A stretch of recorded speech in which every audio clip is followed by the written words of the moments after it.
Присност, непосредност, неконвенционален речник или нов пиар на политичарите за градење на имидж на луѓе од народот е новиот бран на однесување на државниците на секаде. Последните неколку примери за тоа стигна од Сараево, во кои главните улоги ги игра лидерите од регионот. Стига Как си? Много добре. Поздрав Зоки. Да могат да си ходят нашите на Нова година в Белград, да си кркат. Ще обичат там кафаните. Тази девойка Добро, РТС. Да.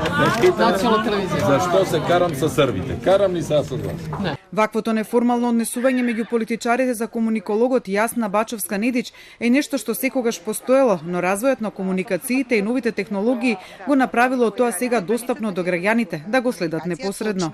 Со интензификацијата на глобализацијата, со се една поддинамична меѓународна акција, добиваме и поцврсти лични врски и пријателства и тука имаме нели омекнување на таа формална комуникација, поголемо присуство на неформалната комуникација, еден поинаков тип на неформална комуникација која што можеби на некој начин ги руши оние формални кодови кои што се воспоставени во протоколот.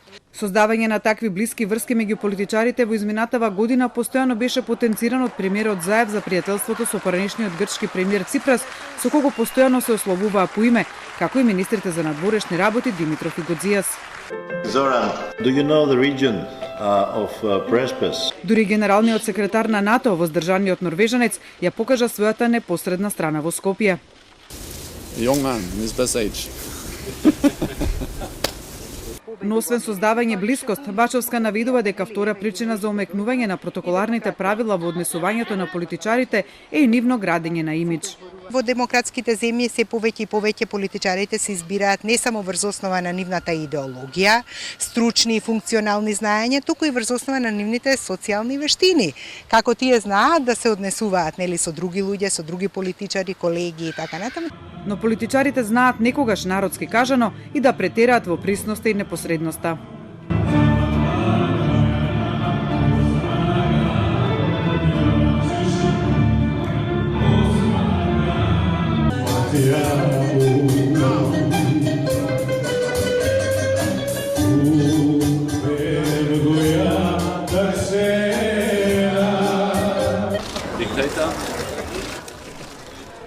Och det franska tv-programmet Le Petit Journal. Бачовска-Недич за границите на однесување на политичарите вели дека ќе се формираат низ еден спонтан процес, но клучни во тоа ќе бидат изборите.